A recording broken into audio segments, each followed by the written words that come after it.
자, 이번 시간에는 일제 침략과 국권 수호 운동의 전개 두 번째 시간입니다. 간도와 독도가 되겠습니다. 특히 독도는 일본의 독도 영유권 주장과 관련돼서 여러분들이 꼭 기억을 하셔야 되겠죠?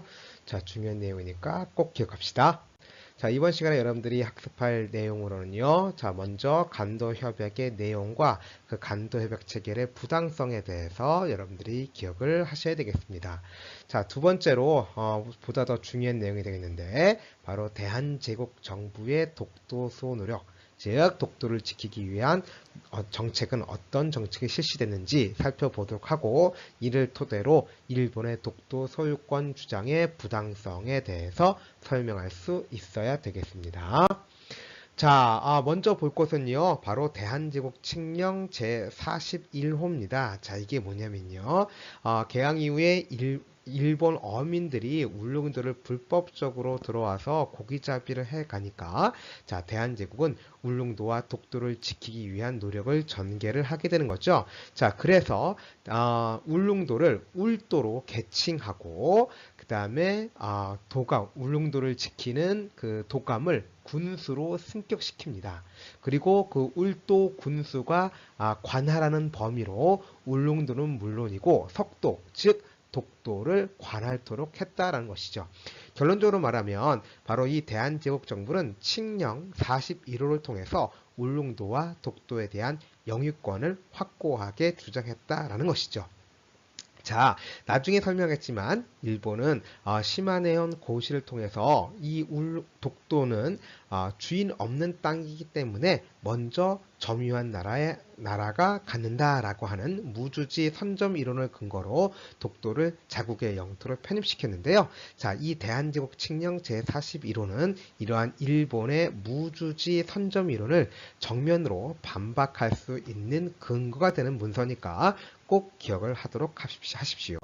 자, 먼저 간도부터 보도록 하겠습니다. 자, 조선과 청나라는요, 1712년 영토를 확고히 하기 위해서 조선의 관리와 청나라 관리가 백두산에 올라가서 국경을 정하고 백두산 정계비를 세우게 됩니다. 자, 그 내용은 뭐였냐면 서쪽은 압록강으로 하고 동쪽은 토문강으로 한다라는 것이었는데, 바로 이 토문강의 위치를 둘러싸고 조선과 청은 서로 다른 주장을 하게 되는 것이죠. 자, 청나라는요, 서쪽으로는 압록강, 동쪽으로는 두만강이다. 즉 토문강은 두만강이다라는 주장을 하게 된 것이고요. 이에 대해서 조선은 아니다. 토문강은 백두산에서 나와서 숭화강으로 흘러가는 이 지류가 토문강이다라는 것이죠. 따라서 서쪽으로는 압록, 동쪽으로는 토문강으로 한다면 이 간도 지역은 바로 조선의 영토가 되는 것이죠. 자, 그래서 조선은 이 간도 지역은 조선의 영토에 해당한다라고 주장을 했습니다.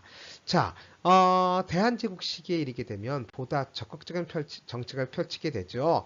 대한제국 정부는요, 간도 관리사 이범윤을 파견하는 한편 간도를 함경도의 행정구역으로 편입시키는 적극적인 정책을 펼치게 됩니다.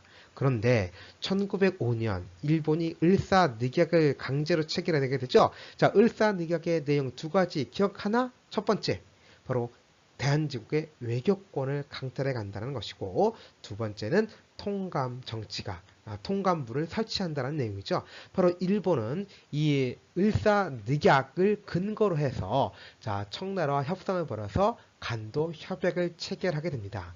그 내용이 뭐냐면 일본이 청나라로부터 철도 부설권을 얻는 대가로 바로 일본은 청나라에게 간도 지역에 대한 영유권을 인정해주는 그러한 내용을 담은 협약을 체결하게 된 것이죠. 따라서 우리는 을사늑약은 강제로 체결되었을 뿐더러 고종 황제의 서명이 없기 때문에 이것은 국제법적으로 무효다라고 주장하고 있고요. 을사늑약이 무효라면 이것을 근거로 체결된 간도 협약도 무효다라고 우리는 주장할 수 있겠죠. 따라서 간도 지역은 통일 한국과 중국 사이의 영토 분쟁의 소지가 될 수도 있다는 거 알아두도록 하시고요. 자, 이제 독도로 들어가도록 하겠습니다. 자, 앞서 얘기했지만, 자, 개항 후에 일본 어민들이 불법적으로 울릉도와 독도에 와서 고기잡이를 해가죠. 정부는 일본 측이 항의를 하는 한편 관리도 파견하고 그 다음에 울릉도에 육지 주민을 이주시키는 그러한 적극적인 정책을 펼치게 됩니다. 특히 이 시기에 일본의 수상이라고 할 수 있는 태정관 역시 울릉도와 독도는 자국의 영토가 아니라고 인정할 정도였습니다. 자, 이에 따라서 대한제국은 바로 칙령 제41호를 공포함으로써 울릉도를 군으로 승격시키고 독도를 관할하게 하게 되는 것이죠. 자, 우리 대한제국 칙령 제41호의 내용 꼭 기억을 하도록 하죠.